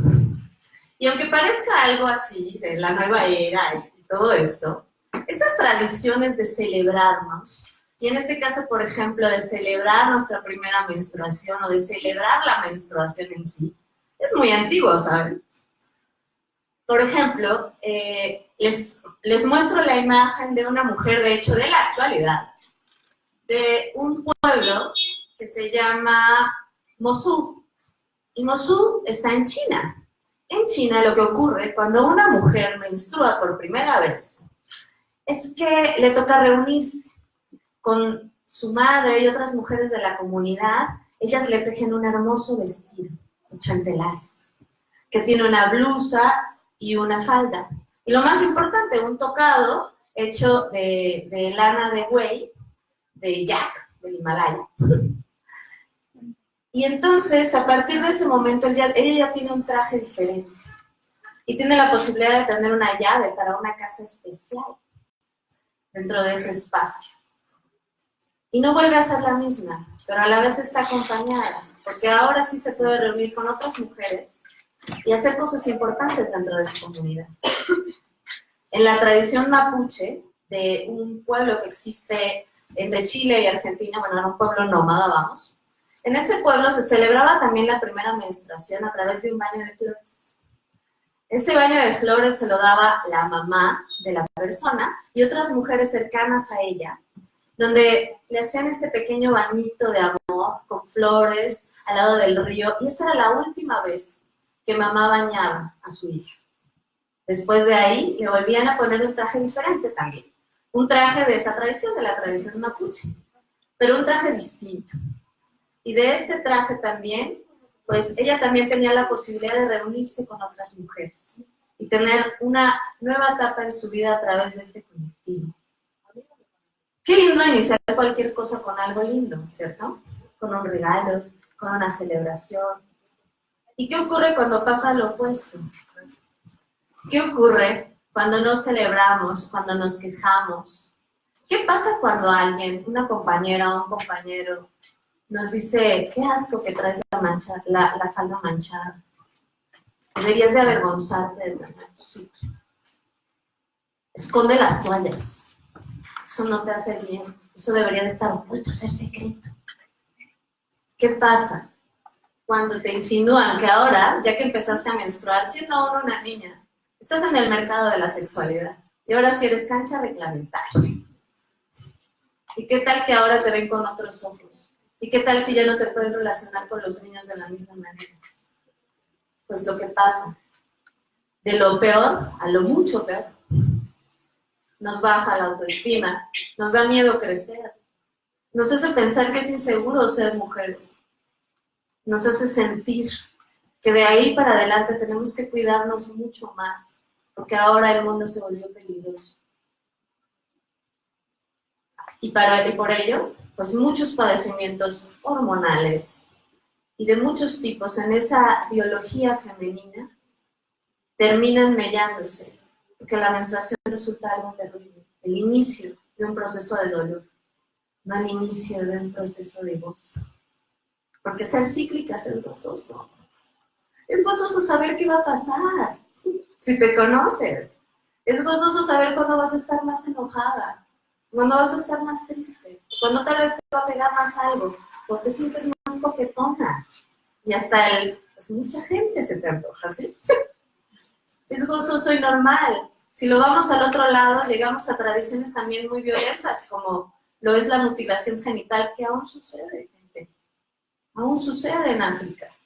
A pesar de que ya está prohibida desde hace muy poquito, la mutilación genital sigue existiendo en una parte del mundo. ¿Por qué? Porque la sexualidad femenina es peligrosa. Porque no entendemos nuestros ciclos. Porque no aceptamos lo que somos. ¿De qué manera queremos ver esto? De una manera amorosa, llena de flores, sabiendo que podemos ser mujeres seguras y felices, o queremos seguirnos viendo con vergüenza, queremos seguir viéndonos con culpa, con dolor, con daño. Y esto, aunque no lo parezca, se queda en nuestro inconsciente y en nuestro espíritu. Como les decía, a nosotras a mí me toca esa parte energética, y bueno, pues yo les puedo decir que esa energía es cíclica. ¿Qué significa? Pues tenemos mínimo entre 4 y 8 etapas en todo nuestro ciclo hormonal. Si conoces cada una de ellas, entiendes y fluyes con ellas, y los cambios son más sencillos. Reconocer eso, reconocer que una semana vas a tener más inteligencia a nivel científico y ordenado e intelectual, y que en algún momento vas a ser más amorosa, y en otro te va a llevar aquella. Y en otro momento ya no vas a querer saber nada y vas a querer descansar. ¿Y por qué va a ser malo descansar? ¿Por qué va a ser malo parar de vez en cuando? Si todo es amor, comprender la menstruación es una gran herramienta de vida. Porque para nosotras las mujeres es reconocer la vida y la muerte dentro de nosotros.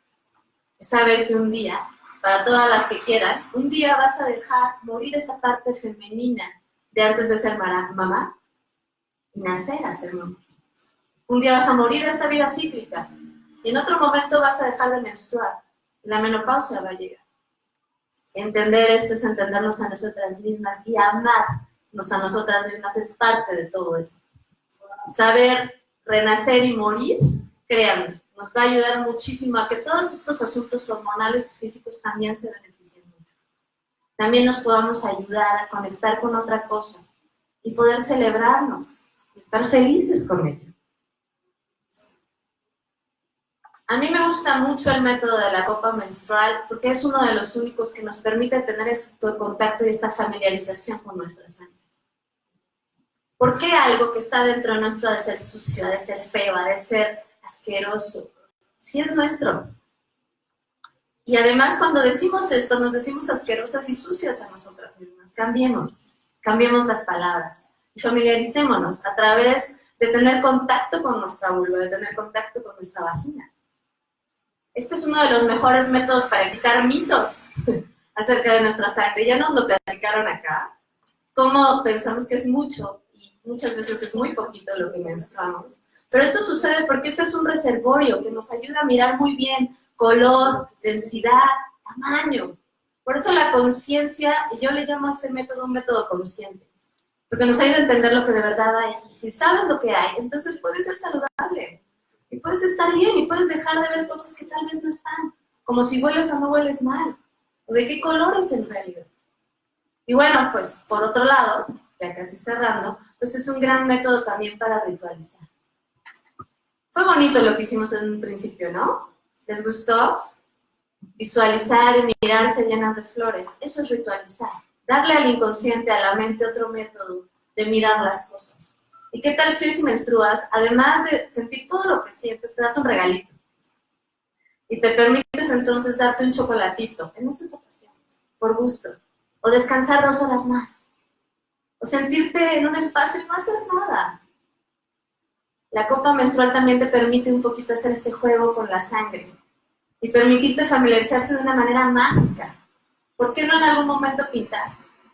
Con ella, amorosamente. Nadie se tiene que enterar. ¿Por qué no sembrarla en un arbolito y decir regreso a esa parte de mí? Y no la tiro al WC, sino ritualmente digo gracias por la vida, ¿no? Y entrego esta vida que no voy a dar, porque no se va a convertir en un bebé. Hay muchas formas de usarla y este es uno de los mejores métodos para usarla porque te permite que esté sin ningún tipo de otro químico. Solamente es un reservorio de silicón quirúrgico del que ya nos hablaron mucho, pero que puede ayudarnos a resignificarnos como mujeres, a sentirnos mejor con nosotras mismas, a entender que no hay nada asqueroso en nosotras, sino simplemente una forma diferente de actuar. ¿Ustedes creen que los masculinos no tienen cambios en su personalidad? Por supuesto que sí.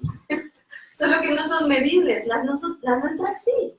Aprovechemos esa medida, aceptémonos en todos nuestros cambios, cuando menstruamos, cuando no, cuando ovulamos, cuando no, y van a ver que en esa aceptación y amor muchos de sus padecimientos van a cambiar, pero sobre todo mucho de su aceptación y amor hacia estas vidas. Muchas gracias.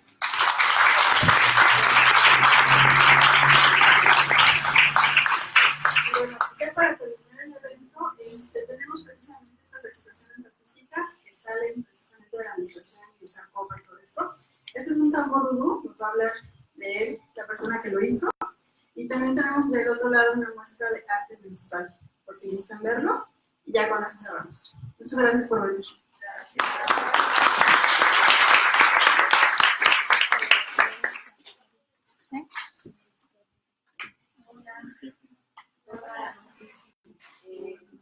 Yo les